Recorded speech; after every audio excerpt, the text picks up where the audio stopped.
pray however they want. It is clear that this is one of New Zealand's darkest days.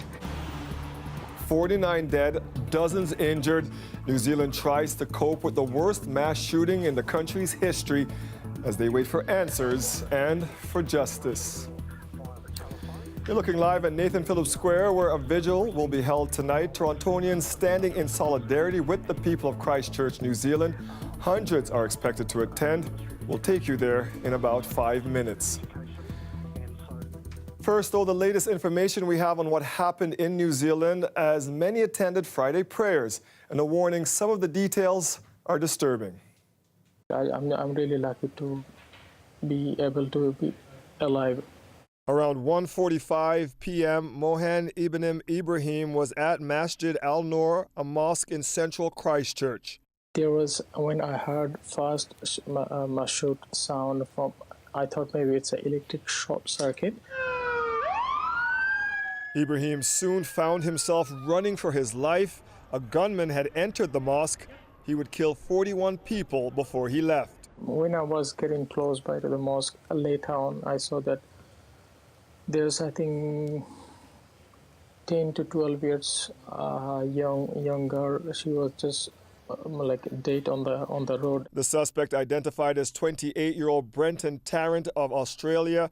The shooting spree was live streamed on Facebook, part of which shows the shooter returning to a car, driving to nearby Linwood Islamic Center, where 7 more people were killed. Another victim died in hospital as family and friends rushed to their sides. About 50 people are injured, including children. Our heart's just breaking for them. It's just so sad. I'm really scared for our future. I'm terrified. I don't know if I'm going to be feeling safe walking by myself wearing my headscarf. And I've never felt that way before. Police arrested 4 people in the shooting's aftermath, releasing 1 a short time later. They also found and dismantled 2 explosive devices strapped to vehicles at the scene. No agency had any information about these people. According to a manifesto written by Tarrant, he was motivated by white nationalist ideology and had planned the attack for years. Passerby captured the gunman's arrest on the side of the road midway between the 2 mosques. Police say they are not looking for any other suspects. Many of those who will have been directly affected by this shooting may be migrants to New Zealand. They may even be refugees here. They have chosen to make New Zealand their home, and it is their home. They are us. The person who has perpetuated this violence against us is not. Of course, people around the world are condemning the attack and also gathering to mourn. A vigil is expected to begin within the next hour at Nathan Phillips Square. We're going to have more on that for you in a moment. But first, let's get to Ali Shahsan. And Ali, you spoke to people at Friday prayers about security at their mosques here, and this has really hit home for them. That's right, Dwight. There are lots of heavy hearts, and a lot of people describe the air inside their mosque as feeling heavy, and yet they showed up. When you go in a house of worship, the last thing you expect is somebody coming in and trying to kill you. Iqbal Zafar says he got a chill every time the door opened today. You're just kind of constantly thinking, like, if anybody's coming in or whatnot.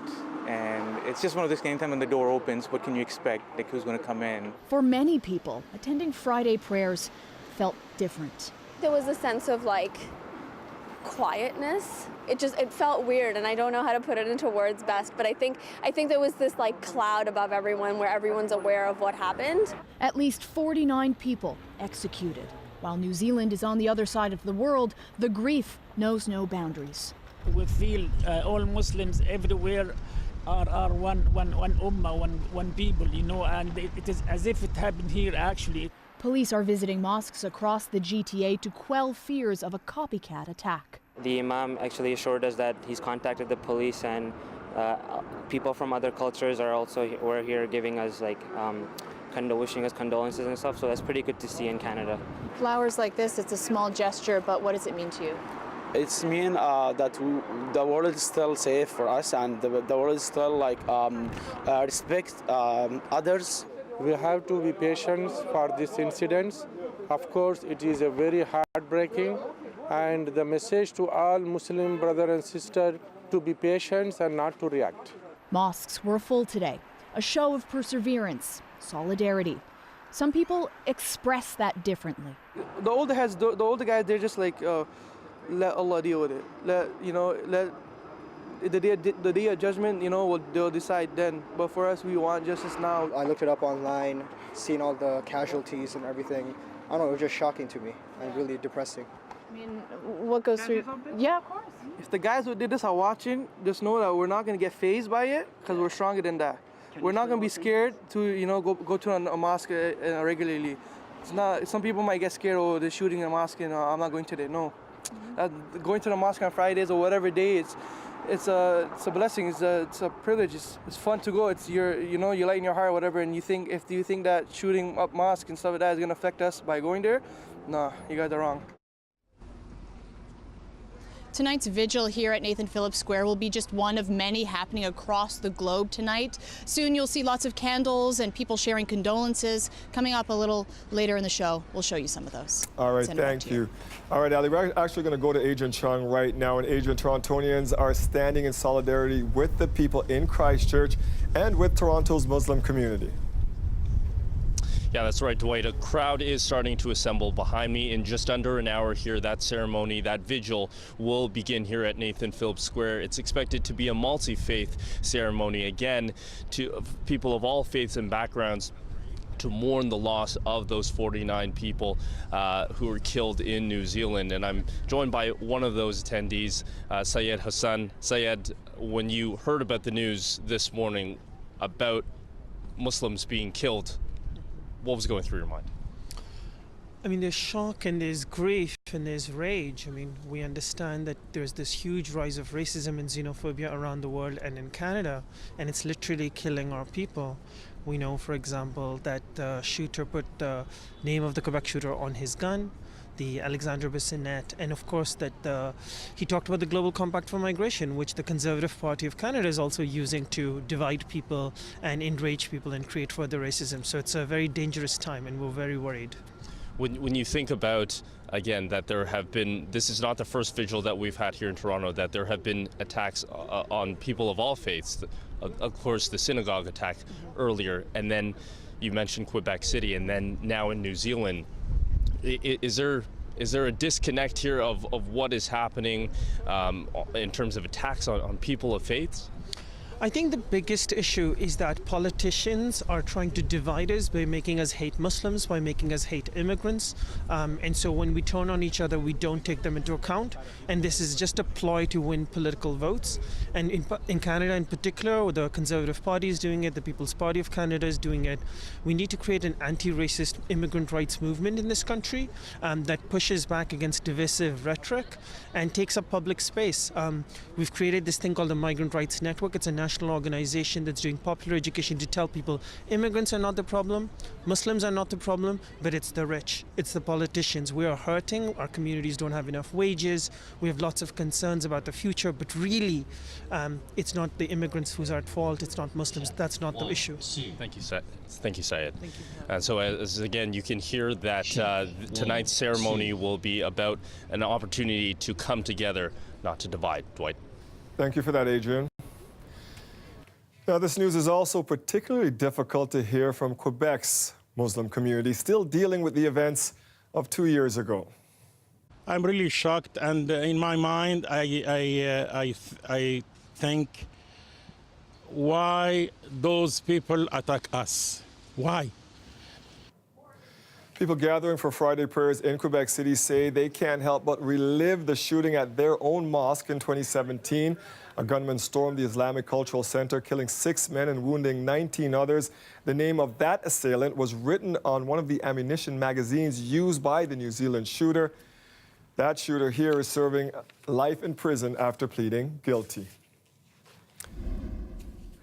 And of course, here in Canada and around the globe, communities are gathering and reacting to this mass shooting. We'll bring you more coverage throughout the show. But first, our top story of the day.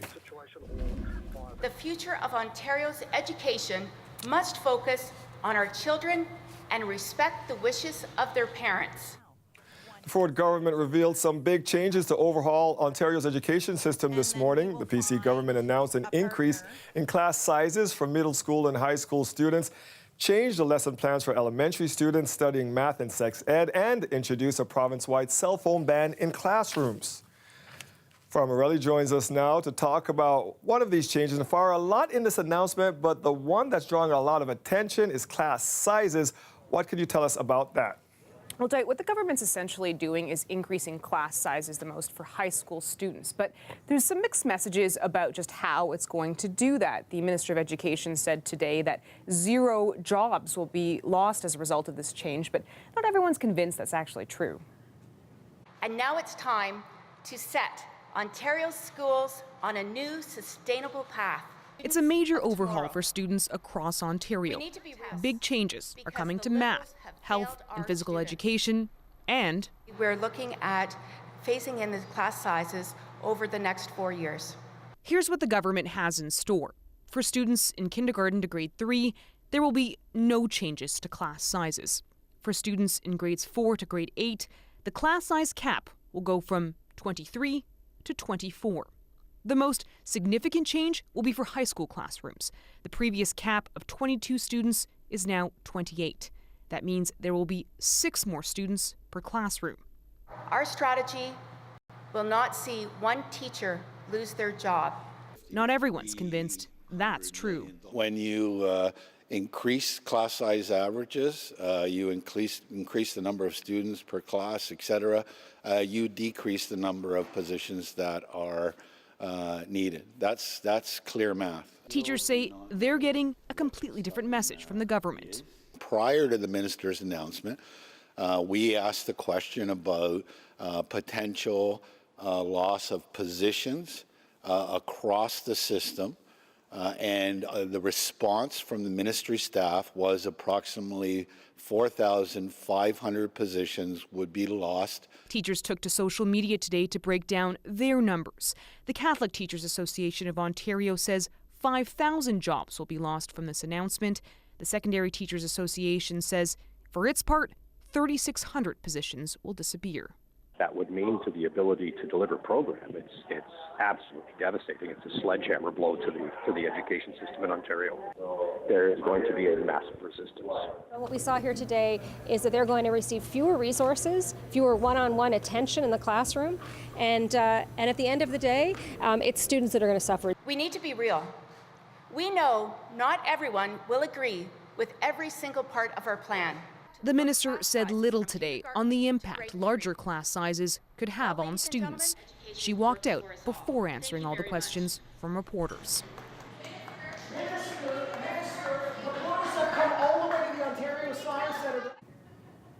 It seems, Dwight, that many of the positions we're talking about would be eliminated through attrition, but as you see, there's still a lot of unanswered questions here and a whole lot to unpack in this announcement. So coming up a little bit later, I'll have more on the changes announced to the health and physical education curriculum, that's the sex ed curriculum, and the reaction that that's drawing. Thank you, Farah. Doug Ford has kicked out MPP Reddy Hillier out of the PC caucus. Hillier had been suspended indefinitely. The PCs said it was due to disrespectful comments he made at Queen's Park to parents of children with autism. But Hillier said it was in retaliation for clashing with some of Ford's senior advisors and because he didn't clap enough during question period and didn't share posts about the government's moves on social media. Well, today that suspension turned into an expulsion. In a letter to Hillier, the PC Party caucus chair wrote, "A decision has been made by the leader of our party to expel you from the Ontario PC caucus on a permanent basis.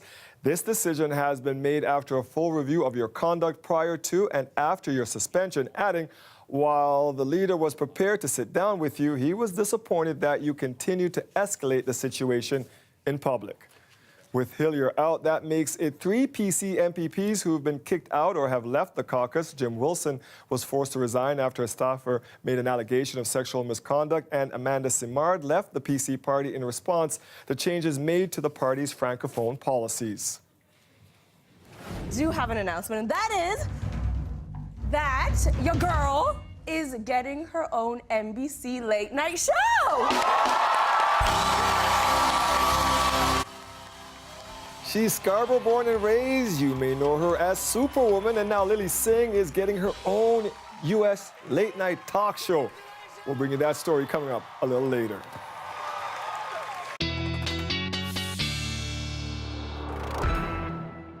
Very cool for that kid from Scarborough to get that. Nick Cerkovich, what do you have for us this weekend, buddy? Yeah, nothing that good, Dwight. Some How am I sunshine, supposed to I follow thought. this? Yeah. You know, a few rain showers right now. Last night, by the way, we peaked at 10 degrees. Now temperatures slowly starting to drop. We're still above zero, though, so these are rain showers that we're looking at, but a little bit of a wet evening out there in store. It stretches all the way back into round about the London area, so we've still got another couple hours of this before temperatures drop more and we see flurries. I know you don't want to hear that word, but it's not going to last very long.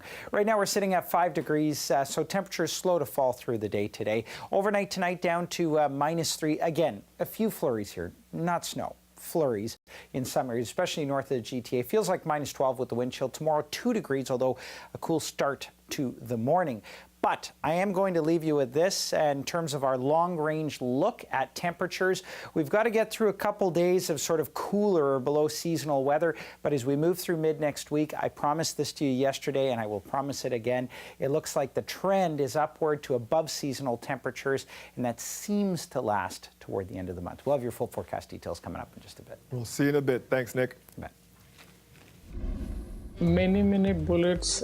I never seen anything like that. And he came through and he started shooting like everyone.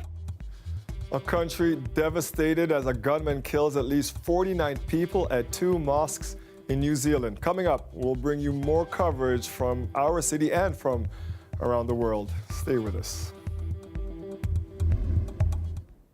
The weather update is brought to you by Train Extreme Conditions Testing. It's hard to stop a train, really hard. Train, the most reliable heating and cooling brand.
Imagine being a passenger on a train with some of the best musicians in the world. If it sounds like 2 hours of heaven, that's just how many on board felt today. Deanna Sumanak-Johnson has this report from the corridors of the Juno Express train heading to London.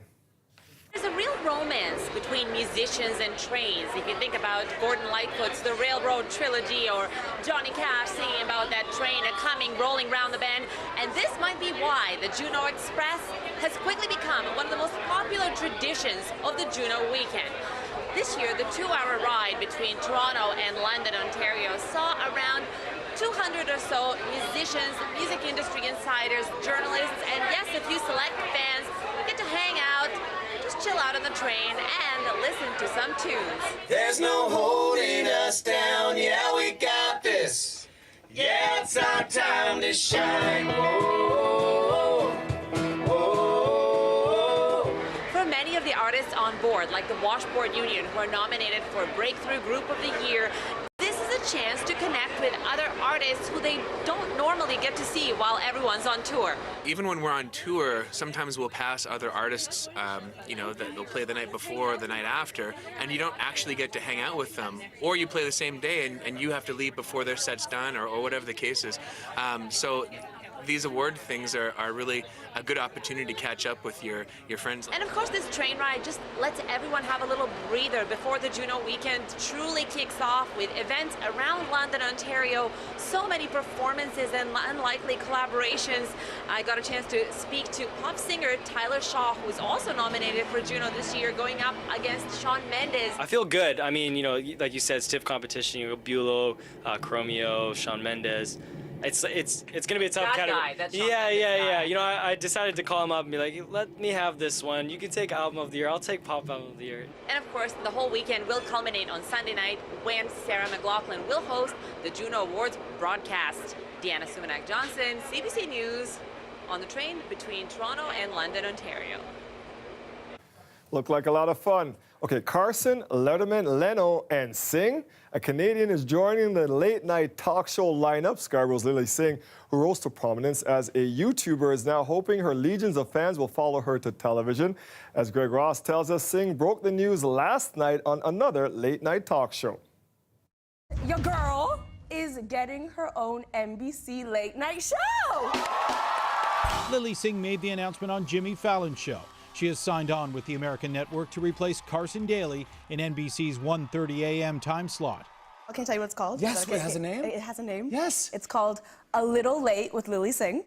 Singh is best known for her YouTube channel, where she has 14 million subscribers. The Scarborough native built an audience, posting comedy sketches that often parody her life growing up as an Indian Canadian. One of her trademark bits, impersonating her parents. Today we're reacting to my stupid daughter's new song. So he's doing something. Singh says her fans can expect to see more of the same on her new show. I truly get to create a show from scratch. I get to make it inclusive. I get to create comedy segments and interview people and really create something that I believe in. In a statement to the CBC, YouTube's chief business officer said, "We are so proud of Lily. The world has had a front row seat to her talent, drive, and boundless charisma on YouTube, and we know that she'll bring all of that hustle to late night." A lot of young women are thinking, I want to be Lily Singh.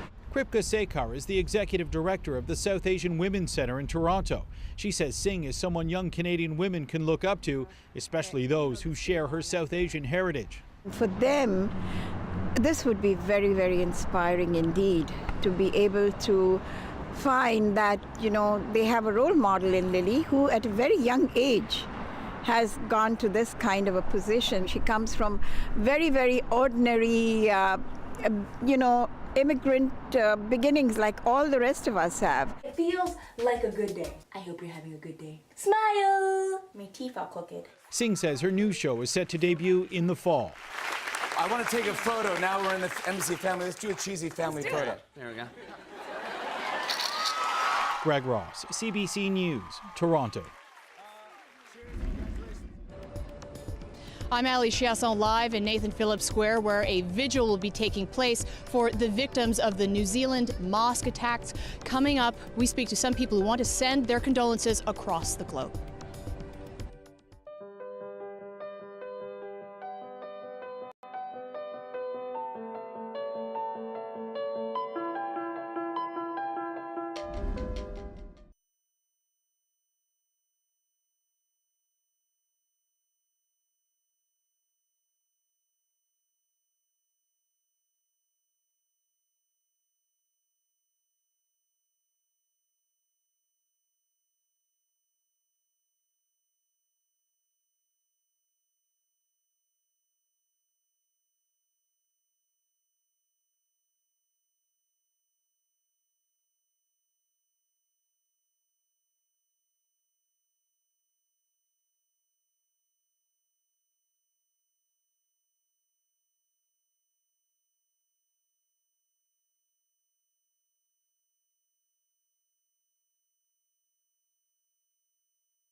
While work is being done as to the chain of events that led to both the holding of this gun licence and the possession of these weapons, I can tell you one thing right now.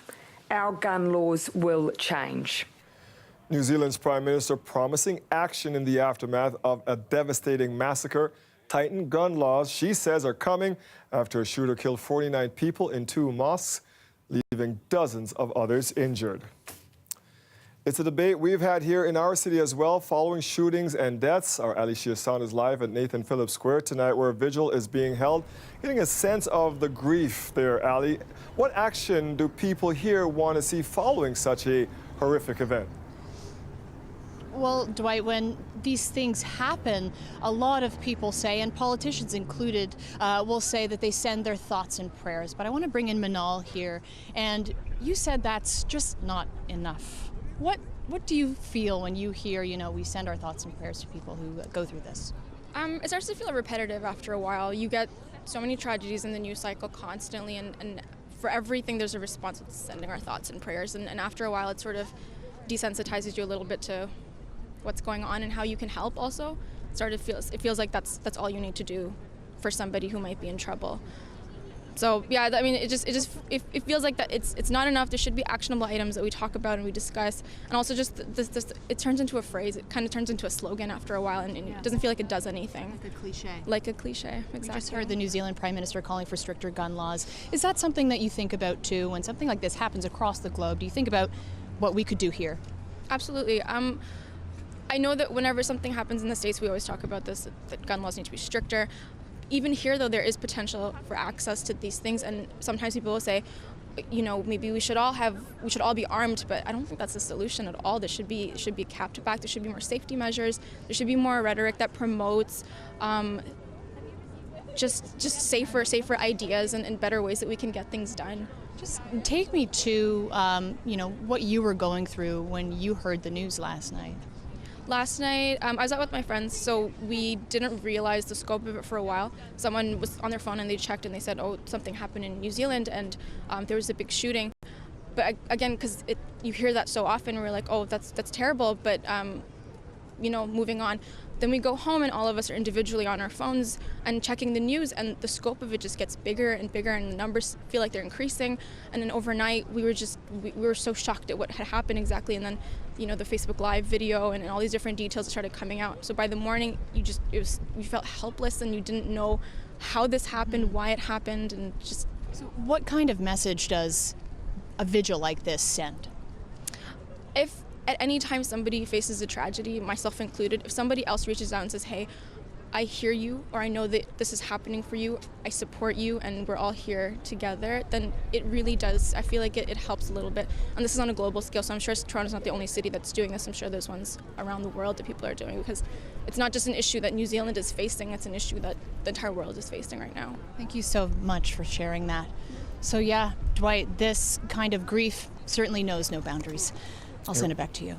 Thank you for that, Ali. While Canada's threat level remains at medium after the shooting, Public Safety Minister Ralph Goodale is reassuring Canadians extremism is not being taken lightly. We'll be working closely with police and of local jurisdiction across the country to ensure proper public safety. Police have stepped up security at many Canadian mosques as they hold their own Friday prayer services, and the flag on Parliament Hill has been lowered to half-mast in mourning. Prime Minister Justin Trudeau issued a statement condemning the attacks and offering condolences to family and friends of the victims. Around the world, many others also condemning this attack.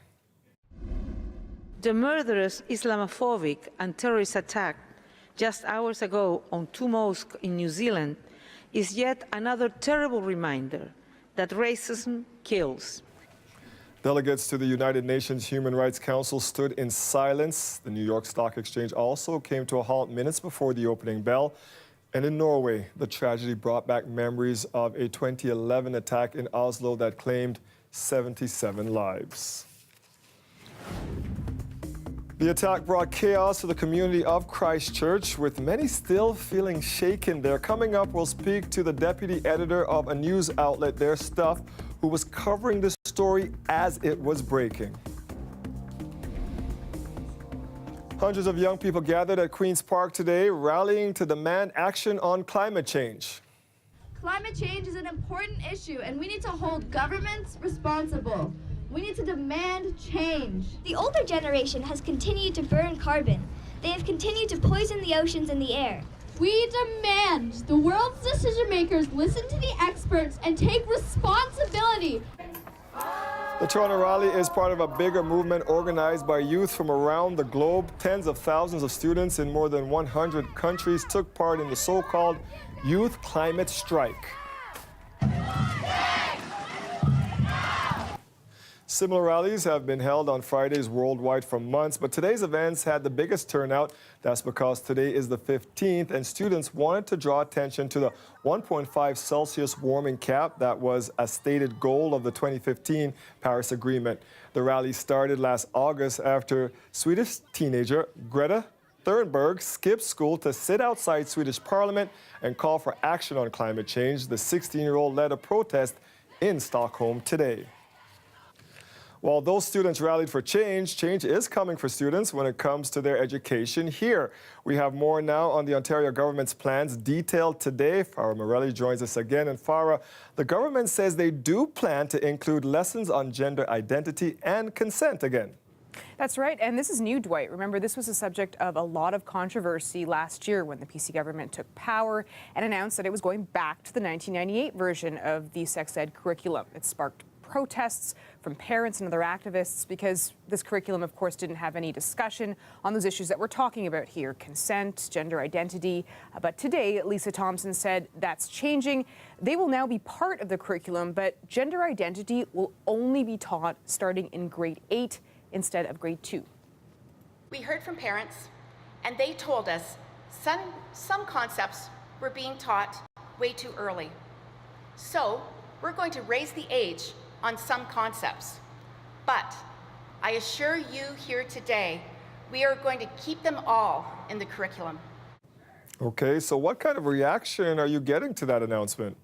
So, Dwight, the government, is saying that it consulted with 70,000 people before it made these decisions, and it said that this is what people wanted them to do. But there is some concern today from groups like elementary school teachers about how they're supposed to answer those questions that come their way on those issues. We also spoke to the first openly trans school board trustee in Canada about how not having those answers could be harmful.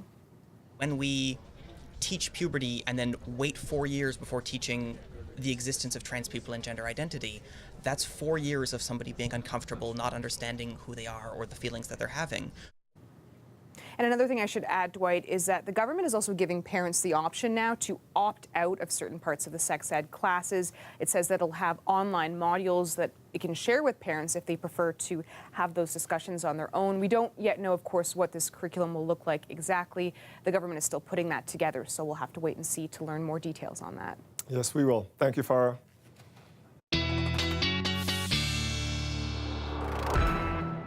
No more waiting for your weekend forecast, though. Here's Nick. Hey, Dwight. So a little bit of a cool down today, as I mentioned off the top. However, long-range forecast, I promised you, it is getting warmer into mid-next week. And lots of sunshine, by the way. It seems to me that over the course of the winter, there's almost no point in washing your car because the minute you wash it, the next day it snows or it's slush or it rains. But coming up next week, we've got lots of sunshine, so that is the time to do it. Right now, though, Mother Nature is taking care of it for you. It is raining out there across the GTA. Not a lot of rain, but we do have some spotty showers across the region. Tonight, this is going to change to a few flurries, especially coming in from the north here. Areas around Lake Huron and Georgian Bay could see more in the way of persistent flurries or even a few centimeters of snowfall. But for the GTA, you put this forward through tomorrow afternoon. There is a band here that may just kind of touch the north end, especially up around the Vaughan area. But this isn't really accumulating snow, it's just flurries for tomorrow. Then things clear out. By Sunday morning, we're back into the sunshine. And temperature-wise, couple days of cool weather, and then we're back into the warmer stuff as well. In terms of the winds, tonight a little gusty, 30 to 50 kilometers per hour. Tomorrow they're going to shift out of the northwest, could be as much as about 40 to 50 kilometers per hour, and it's not until we head through Sunday morning, really, where the winds begin to peter out, and that's where the temperatures, that's where the weather sort of calms down for us. 5 degrees right now. We did hit 10 degrees last night, but temperatures not getting back up there, at least for the next few days. We're going to stay on the cool side. -3 degrees tonight, wind chill of about -12. This comes with a few flurries. And then through tomorrow afternoon, the chance of some morning flurries, and then also, especially along the north end of the GTA, some afternoon flurries. Otherwise, just a cloudy day. Temperatures about 2 degrees, but the morning wind chill here could be as low as about -14 as those winds pick up. Through the next 5 days, things pretty sunny for the most part. We've got a little bit of flurry activity, as I mentioned there, on Saturday. And Sunday, winds begin to peter out 2 degrees. 1 on Monday. That seems to be the coolest day. And then a warming trend into mid-next week. And as I mentioned off the top, it would seem that coming up in the long-range forecast, we should hover around that 5 to 10 degree range. It's melting finally. Thank you for that, Nick. You bet. A group of Toronto men are challenging stereotypes. They are called the Good Guys, and they're part of a larger network referred to as Element of He. They use art, music, and spoken word to tackle a difficult but important topic, toxic racialized masculinity. Talia Ritchie spoke to one of the members. All a brother need is a Jeep and a condo. Then I'ma leave Toronto, pronto. I'ma leave Toronto, pronto. I'ma leave Toronto, pronto. I see my granny in the fire with the candle, and in the smoke of the Palo Santo. My name is Ira Taherb. I'm a concept artist. I just performed a piece titled Reanalyze, and it is an ode to the day in the future, whether in this life or the next, that I exist in the bliss of non-toxic divine masculinity. I wanted to be a part of this group initially because of the respect and reverence that I had for the folks who were putting it together. Over time, I really decided that I really wanted to be there because I saw just how urgent it was for us to be together, unpacking, and because I was seeing the results. One of the stereotypes that I see myself and a lot of my brothers live out is like, I would say the stereotype of reckless abandon. You know, you've got this black or dark-skinned man with this fiery look in his eyes, ready to conquer the world, no matter what opposition is in his way. And on TV, that opposition is usually like cops and gunfire and crazy stuff like that.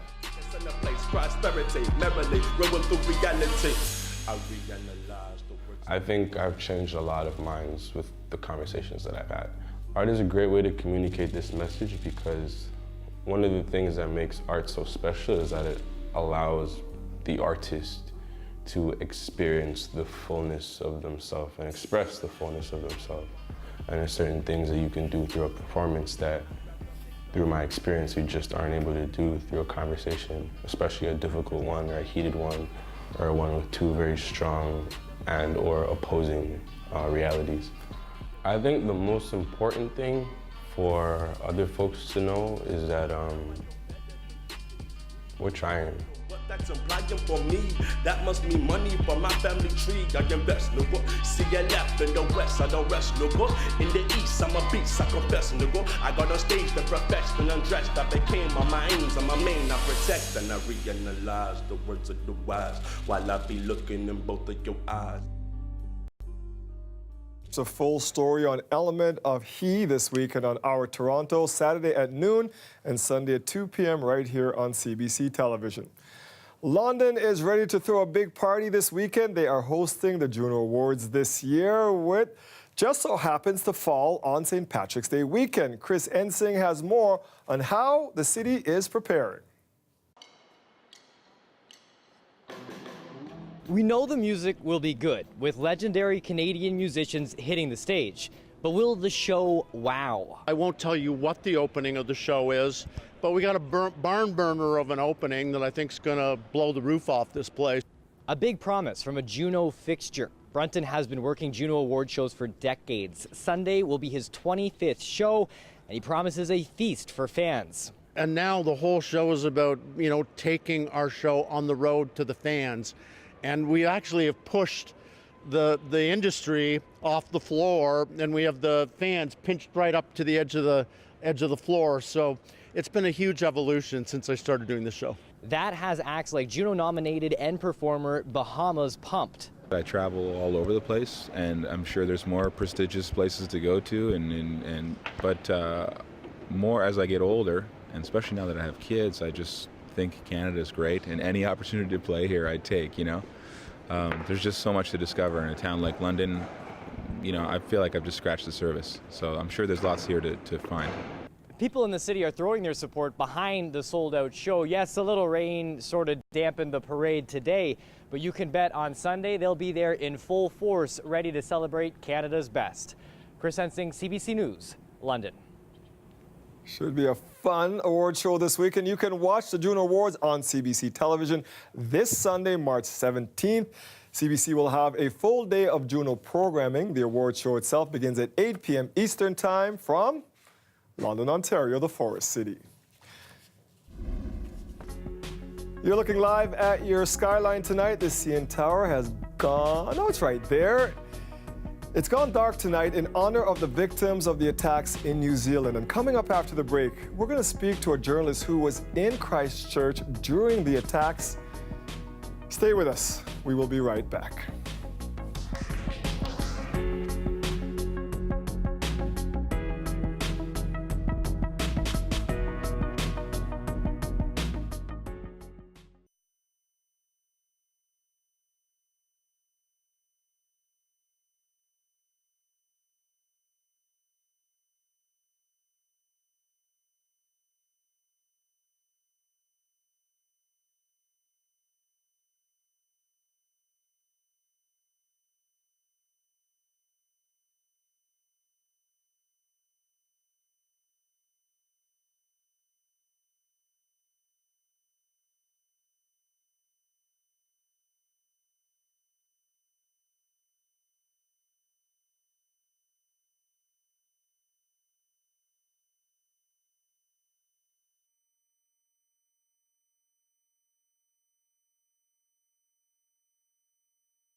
A tragic and shocking 24 hours in New Zealand. A gunman opened fire in 2 mosques filled with worshippers during Friday prayers, leaving 49 people dead and injuring 48 others. It is the deadliest shooting the country has seen.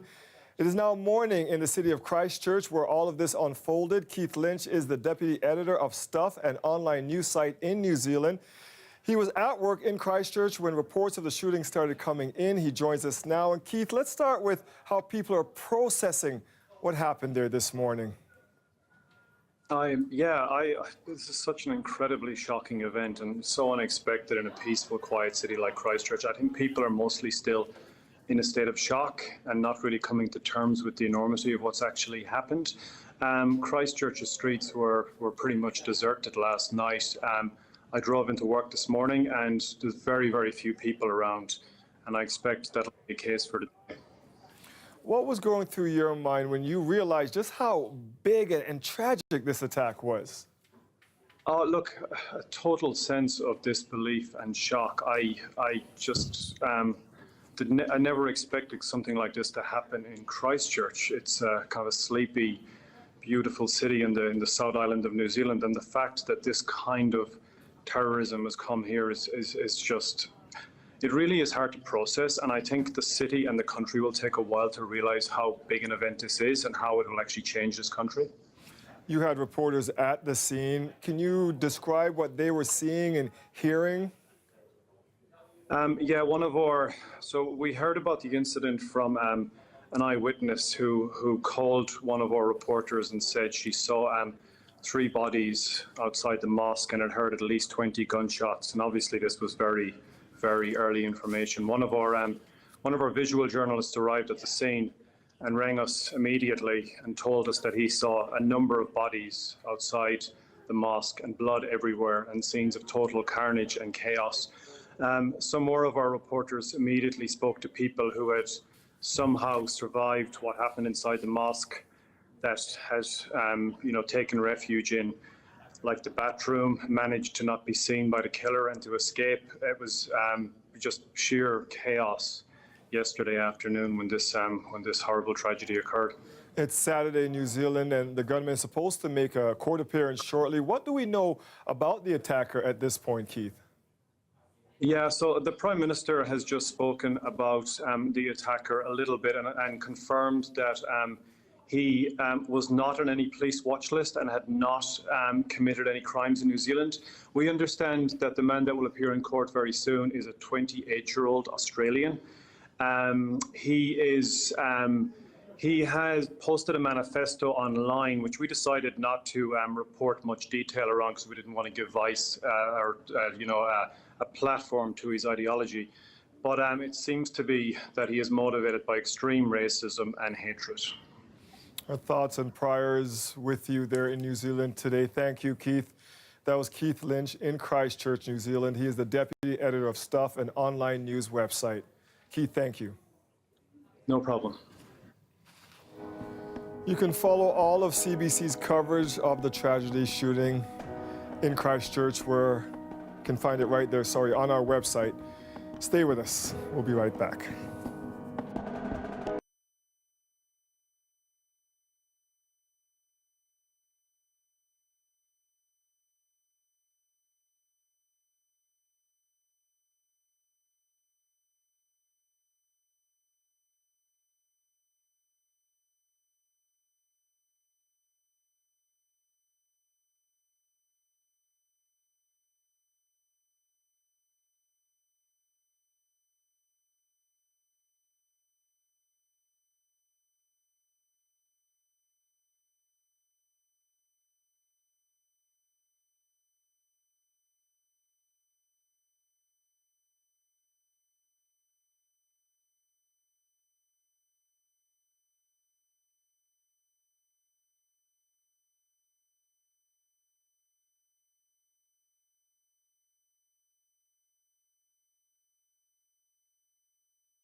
This weather update is brought to you by Fairmont Le Chateau Frontenac, the best location for your next spring break getaway in Quebec City.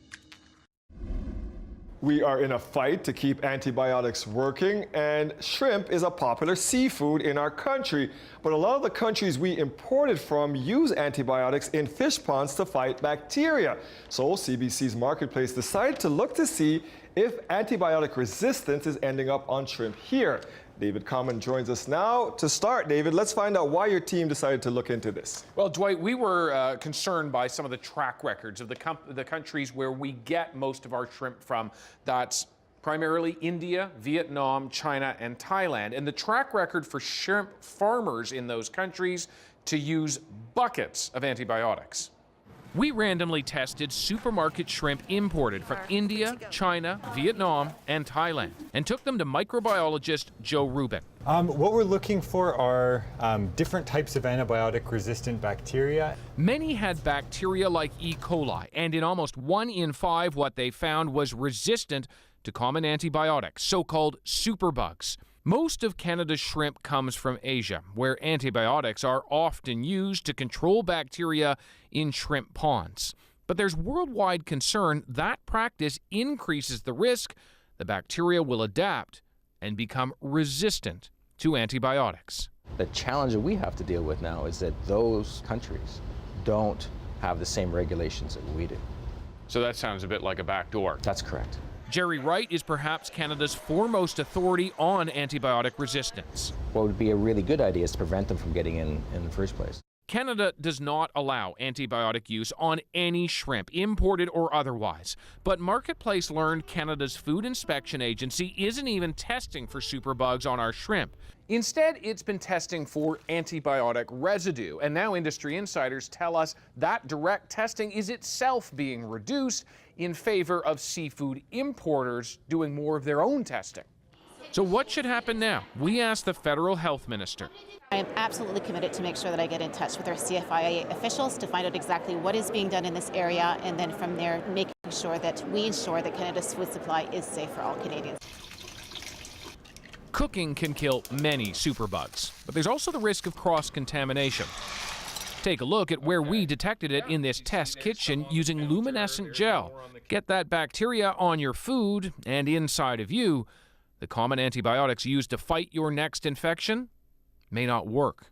So, David, what do you think we learned through this process? You know, Dwight, it's partly about the shrimp and partly not about the shrimp. About the shrimp, you want to cook it thoroughly. You want to be cautious about how you handle it. Make sure you don't touch anything after doing it. Make sure you wash everything while doing it. But in terms of not the shrimp, really is about antibiotic resistance and this kind of road that we're on with humanity, marching down a road where many of these antibiotics may not work or in 10 or 20 years for many of us. That's the big concern. If you want to see David's full investigation on Marketplace, you can watch it tonight at 8 p.m. right here on CBC television or watch on the CBC Gem.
Still seeing some mounds of snow out there, but slowly going down. Yeah, and the puddles in the parks too, eh? Because all of that snow kind of melts and it doesn't have anywhere to run. I know in our backyard it's just like one big puddle. But anyway, Mother Nature, I don't know if she's helping us out or not. Temperatures dropping down below zero tonight, but this is going to be relatively short-lived. So -3 right now, or through tonight, and then by the time we hit tomorrow, 2 degrees. Little windy. That means the wind chills are going to be a factor for us. But going through the long-range forecast, it looks like lots of sunshine and also some warmer weather in the forecast as well in the long range. Thank you, buddy. Bye. That's it for our show tonight. Thank you for watching. Mike Wise will have your next local newscast at 11. We leave you tonight with a live shot of the vigil that's being held in our city at Nathan Phillips Square to honor the lives lost in New Zealand. People in Toronto mourning with the people of Christchurch tonight. Even in the rain out there, you can see people already gathering and a large crowd expected there tonight. We'll see you back here on Monday.